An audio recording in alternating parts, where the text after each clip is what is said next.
Here we are. It's been a week. My morning hair is well intact. I want to talk about this idea of low larynx again. One of my commenters rightly pointed out that a fixed low position for the larynx can be very detrimental. It can add a lot of weight, a lot of heaviness to the voice, can really minimize your range, your agility, your freedom. I do not recommend that. I completely agree with the commenter. Thank you so much for that. I'll pop that up on screen. And you're absolutely right. Things should not ever be fixed. Vocal freedom is much more important. Which is why I say work from the top down. You do not want to lose the elements that you've built as you progress in the stages of your vocal development. I think warming up the head voice, warming up your ability to stretch to the top, I think that's a very important way to start. And as we progress down the chain, as we get into this idea of yawn, as we get into the idea of connecting to the body, you want to keep all those ideas alive. And if you ever feel yourself losing the brightness, which you started with, that freedom, that agility, that extension to the high voice, then you need to go back to that. You know, if you ever start to feel like it's getting heavy or weighty or uncooperative, then something is wrong and you need to kind of reconnect, which is why I say it's better to keep it light. We have to think of this idea of keeping the breath underneath the voice. That's support essentially, but keeping the singing voice as easy as an exhalation. And it isn't almost ever as easily as just exhaling, but the closer you can get to that idea, the better. So let's come back to our exercises. So I like to now do, this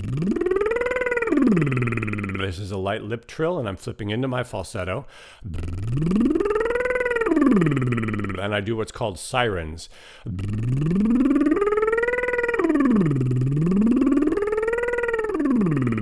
My tongue is out and I'm just trilling on it. We can also do with lip.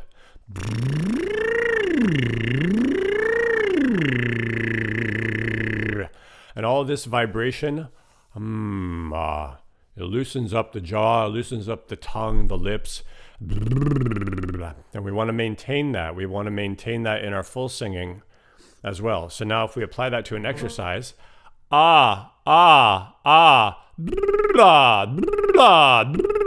it's in a high place, it's bright, and it's basically in position of release.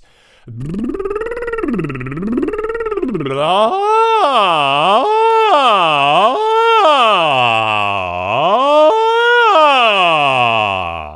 I like to open that up and go again from low to high, the sirens. So now, if we put that on a scale of some kind, just warming up that bright.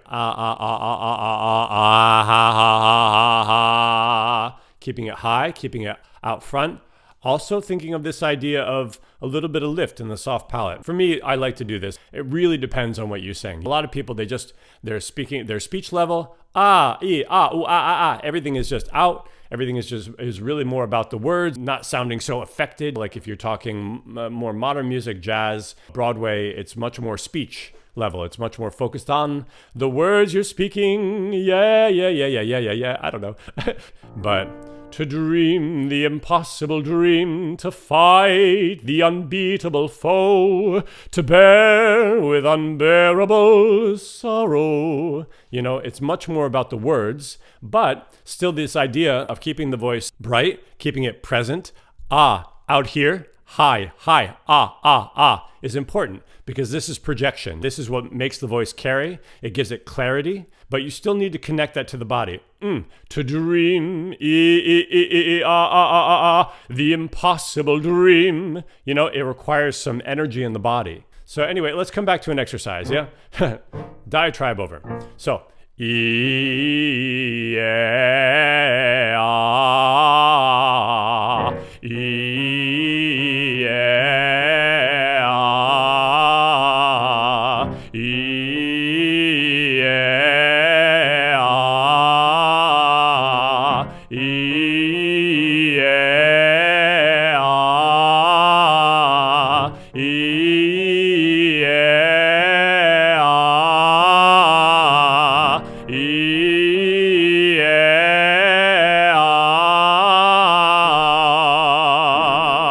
Good. And now, as we continue with this idea, if you want to take it to the next level, that would be starting to lift the soft palate, and you get a little bit more what they call cover on the tone. ah, as opposed to ah, ah. It's a little bit further back, but it's high, so it's still above here. It's still out of the throat. Ah. So you still have that freedom of release. We're maximizing the resonance and the quality of the instrument without compromising the freedom of the tone and the pleasantness to the ear. Good. So now we can add to that this idea of yawn, of creating a little bit of space around that without dropping. That's the important part. Ah, e, ah,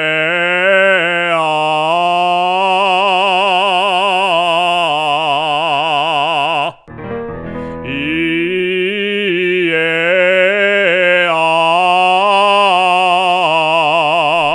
e, ah,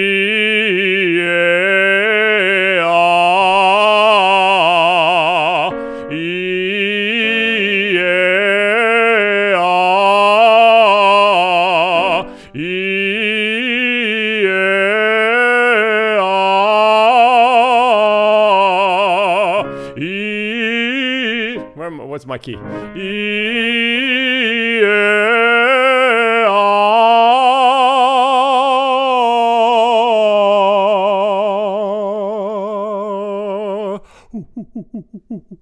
You have lift in the soft palate, access to head voice, high, bright, and then also a little bit of space in the back. You never want to be fixed in any way. You want to be fluid and buoyant. And this is really something actually that's been difficult for me. It's something I have to work on constantly. This idea of not controlling everything. You have to learn how to control without controlling. It's almost this Zen kind of practice where you're trying to make something happen, but you're not trying to over control it. You're not trying to smother the process. You want to actually encourage some amount of release, but it's a controlled kind of release. Controlled in the sense that you are making it happen. You are facilitating all of the things necessary to make the voice work in the way that you want it to work. The moment you start manipulating too much, then you start to diminish your quality, and then it starts to feel hard. You get tired, you lose range, all the things. So you always have to come back to some idea of ease. And in fact, when I'm singing and I feel myself starting to fatigue or starting to feel like I'm working too hard for it, it's starting to get up on me or a little bit, whatever, I back off. You have to learn how to bring some lightness and some ease back into the voice. And if that means coming back into your falsetto or your head voice or just humming even, sometimes even humming, if I'm,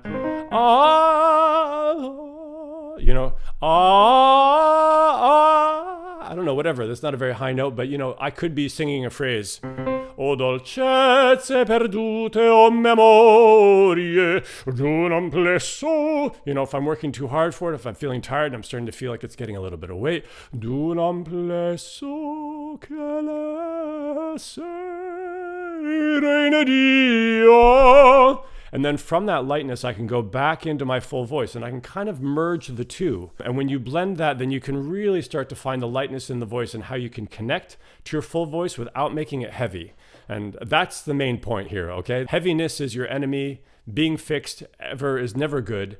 But these ideas are elastic. These ideas of stretch, high palate, high placement. Ooh, ah. This is not a fixed idea. This is a stretch. This is a dynamic thing that's flexible, that's light. It should never be heavy. It should never feel like it's so much work. And if ever it is, then back off. Come back to this idea of keeping it high, light, and bright, of stretching through the tone, of keeping the breath underneath it. And then once you have that, then you can start to work in other ideas. You can start to work in this balancing idea. Inviting it inward. Instead of pushing the voice out of yourself, you can start to think of lifting within yourself, of getting height on the tone and singing within yourself. It'll be less brassy, less forced, less ah, oh, oh, oh, ah. I mean, we can do that. And it depends on what you're going to sing. Yeah. So much of this depends on the quality you're going for and the type of music you're singing. But I just wanted to make that video, make that clear to everyone. like and subscribe if you are into this content. I have put up a donation tab, so thank you very much to the one lady that donated. I really appreciate it. It really helps out the channel. It helps me out. And I am so grateful to you all, and I love making this content for you. Please get in touch. My email is there. If you want to book with me, I'm happy to talk shop. Anyway, thanks for watching. Like and subscribe for more, and hit that bell icon if you want to be notified of all my new content. Yeah, hit me up with any questions, comments, concerns. I'm happy to chat. I love to talk shop. That's all for today. Thanks, guys. See ya. Hey, if you're enjoying this content, consider liking, subscribing to the channel, and hit that bell notification so that you can keep receiving all this amazing content that I produce for free, for nothing. It's all for you.